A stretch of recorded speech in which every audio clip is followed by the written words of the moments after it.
Labai malonu, kai tiesiog atsiverti šventą raštą arba kokią nors pranašystę ir tiesiog skaitai eilutes ir tavo akise, sakai, geras, ką tik tai įsipildė ta pranašystė. Dabar jau ne tik, kad tikėjau, bet dabar jau žinau, matau. Tai šiandien mes galim labai panašiai ir jaustis, ir būti toje tiesoje, taip kaip ir Jėzus. Kai jisai išgirsta, kad jo balsas, žinote, tyruose šaukiančio balsas, Jonas Krikštytojas suimtas, jis kaip viešpaties sūnus, jisai žino, kad savo pusbrolio Jono Krikštytojo daugiau nebepamatys. Balsas yra suimtas, uždarytas, labai panašiai kaip šiandien, kas darosi pasaulyje, matote, ne? Visa tai, kas yra Jėzaus balsas, stengiamasi to balso neįleisti į viešą erdvę. Pastebėjau? Ar tai būtų televizija, radijas, spauda. Labai keista, bet toli nereikėti. Pasirodo, mes tą balsą, tą Jono Krikštytoją užrakinam savo buityje. Kai rytą atsikeliam ir gėdijamės, galbūt nepatogu pasakyti savo mylimam žmogui, garbė viešpačiui, aleliuja, šiandien vėl esu gyvas, galiu kvėpuoti. Mes užrakinam tą balsą, kai pradedam kokį nors vieną ar kitą savo svarbų gyvenimo veiksmą, kad ir kasdieninį, pavalgyti. Ir gėdijamės viešpaties Jėzaus Kristaus, gėdijamės Dievo, bijom, kompleksuojam šeimoje. Aš nekalbu ten viešoje vietoje, ten kažkur tai įmonėje, mokykloje, čia suprantama, galbūt gali suprasti žmogus biškutį galbūt nejaukiai jaučiasi, bet namuose, mes namuose užrakinam. Tai va tokiu metu, kas atsitinka? Jėzus palieka Nazaretą ir apsistoja Kafarnaume prie ežero. Jisai grįžta į tą butuką, į tą kambarį, kurį jam yra kažkada tai davęs Petras jo namuose. Kas esate buvę Šventoje žemėje, Kafarnaume, ten prie pat to kranto. Petro namas, kadangi buvo, sakykime, toks gan nemažas verslininkas žuvies pramoniai, taip skambiai kalba, kiek galite įsivaizduoti pramonė kaimelėje, gerai. Bet broliai pranciškonai toje vietoje padarė archeologinį tyrimą ir atrado Petro namus ir ten yra Jėzaus kambarys. Žinokit, jeigu būsit tikrai Šventoje žemėje, ten dabar stovi koplyčia tokia moderni, bet ten jis apsistoja, ten paskui vyksta įvairiausi stebuklai. Bet ką aš noriu pasakyti? Kai čia yra tokia mintis, kai Dievo balsas suimamas, užčiaupiamas, Jėzus pasitraukia. Ta diena, kai tu pradėsi gėdytis Jėzaus, kompleksuoti, būk atsargus. Jeigu iš tavo namų, iš tavo rajono, iš tavo miestą Jėzus pasitrauks, nepyk. Tai nėra gerai.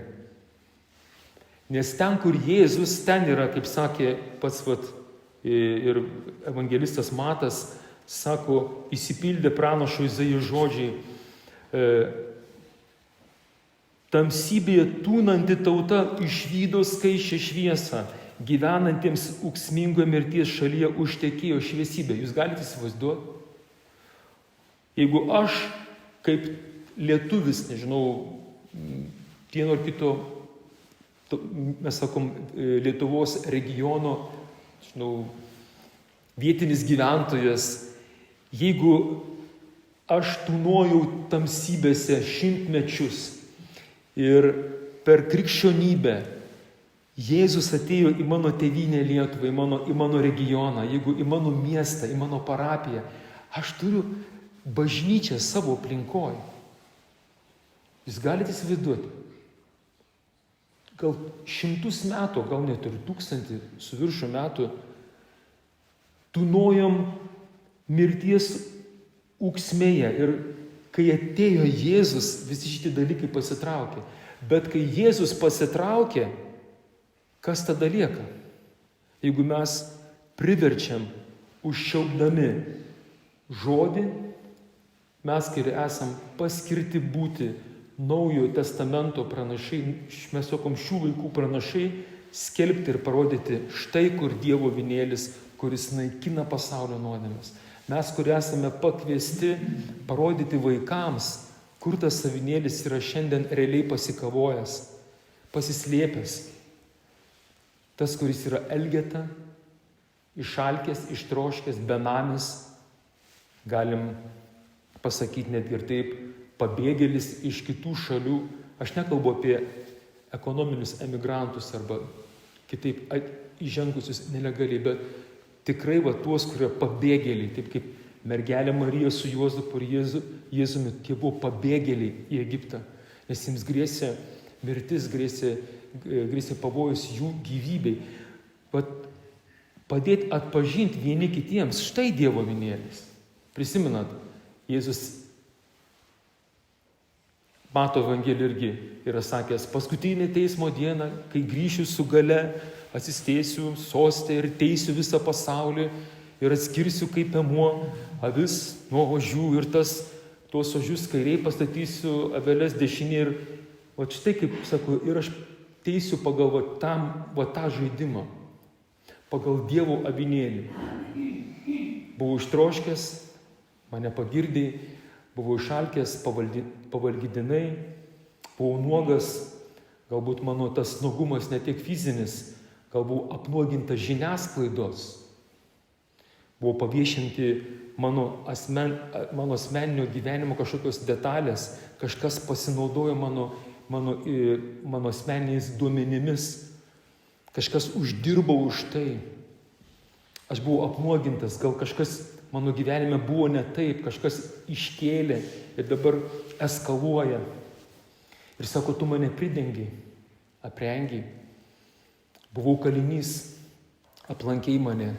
Kalinys, tai nebūtinai, kad jūs visi dabar čia kaip važiuosit į vieną ar kitą zoną, kalėjimą Lietuvoje, nors irgi galėtume tą irgi padaryti, kad nors gyvenime, bet kalinių yra, žinot, kur tavo aplinkoj, alkoholikas, įsikalintas alkoholyje, narkomanas, depresijoje įkalintas žmogus, liūdesy, gal kitoj kokia nors priklausomybei, nuodėmei. Ir sako, buvau kalinys, aplankei mane, buvau ligonis, sušelpiai. Ir čia būtų daugybė tokių dalykų, ką reiškia tas balsas. Tai Viešpas, jis pasitraukia. Bet jeigu aš esu jo mokinys, aš tada stengiuosi, kad ir mano gyvenime įsipildytų šitie rašto žodžiai. Iš pranašo Izaijo 8 skyrius 23 eilutė iki 9 skyriaus 3. Ir taip pat mūsų psalmė 27, ką jinai irgi kalba iš išminties literatūros. Viešpats mano šviesa ir pagalba, kai aš nesigėdiju būti balsu, tada pas mane yra šviesa ir Dievo pagalba. Tada man nereikia nieko bijotis, kaip sako Dovydas, viešpats mano gyvenimo tvirtovė, prieš ką turėčiau drebėti. Žiūrėkite, tą momentą, kada mūsų tėvynėje Lietuvoje, vyriausybėje, mokyklose, pas tave namuose yra užšiaupamas Dievo žodis, balsas, ateina baimė. Pastebėjot? Mes tada daugiau žiūrim žinias, negu kad Bibliją skaitom. Ir tos baimės vis dar labiau didėja. Nebesinori gyventi, norisi bėgti iš tos šalies kuo toliau. Ir kaip žiūrėkite, gražiai ir atvirkščiai, tas, kuris nesigėdija būti taip kaip Jonas Krikštytojas tuo balsu. Sako, vieno te prašau Viešpatie, tik vieno te trokštu tavo namuose gyventi. kiekvieną savo gyvenimo dieną viešpaties žavumu gerėtis, lankyti jo šventyklą. Mes nesistebėkim, kad kodėl šiandien, sako, tuštėja mūsų tokios gražios bažnyčios atnaujintos. Aš jau nekalbu apie vakarų Europą, ten padėtis tikrai labai liūdna. Bet dėl tos pačios priežasties, jeigu aš nebeskelbiu Evangelijos, vieną gražią dieną man pačiam nebesinorės į tą bažnyčią ateiti. Nes tokia realybė. Biblijai Dievas sako, ką žmogus valgo, į tą darosi panašus. Tai nebūtinai, žinot, maistą, kad valgo. Mes valgom ir akimis, ir ausimis, visomis juslėmis. Ir jeigu aš esu prisivalgęs internetiniai erdvėjai, nežinau, išoriniai erdvėjai, visokiausio pasaulio maisto, kuris neduoda amžino gyvenimo, mes nesistebėkim. Mes užtilsim, tiesiog nebeturėsim balsų, užkimsim nuo to nesveiko informacinio maisto.